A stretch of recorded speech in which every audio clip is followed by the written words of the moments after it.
അഭിലാഷ്, പേരാമ്പ്ര മുതൽ കോഴിക്കോട്ടെ സ്വകാര്യ ആശുപത്രിയിൽ വരെ മൂക്കിൽ നിന്ന് രക്തം ഒലിപ്പിച്ചുകൊണ്ടാണ്, രക്തം വാർന്നുകൊണ്ടാണ് ഷാഫി പറമ്പിൽ എത്തിയത്. അതായത് ആദ്യമേ ആശുപത്രിയിലേക്ക് ഷാഫിയെ കാണാൻ വന്ന നേതാക്കളുടെ വസ്ത്രത്തിലേക്ക് പോലും ഷാഫിയുടെ മൂക്കിൽ നിന്ന് രക്തം ഒഴുകുകയായിരുന്നു. പിന്നീട് ഡോക്ടർമാരോട് സംസാരിച്ചപ്പോഴാണ് ഷാഫിയുടെ മൂക്കിന്റെ എല്ലിൽ 2 പൊട്ടലുകളുണ്ട് എന്ന് ഡോക്ടർമാർ പറഞ്ഞത്. അത്തരം ഗുരുതരമായ പരിക്ക് തന്നെയാണ്. രാത്രി ശസ്ത്രക്രിയക്ക് വിധേയനാക്കിയിട്ടുണ്ട്.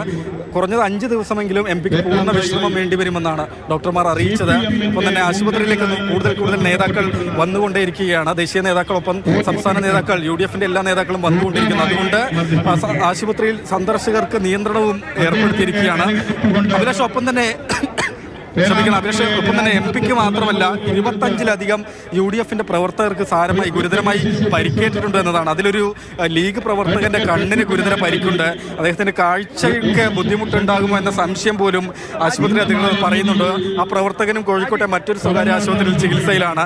ബാക്കിയുള്ള പ്രവർത്തകർ പേരാമ്പ്രയിലും കോഴിക്കോട് മെഡിക്കൽ കോളേജ് ആശുപത്രിയിലേക്കും ഒക്കെയായി ചികിത്സയിൽ കഴിയുകയാണ്. അതായത് 8ലധികം ടിയർ ഗ്യാസുകളാണ് UDF പ്രവർത്തകർക്ക് നേരെ ഇന്നലെ രാത്രി പോലീസ് പ്രയോഗിച്ചിരുന്നത്.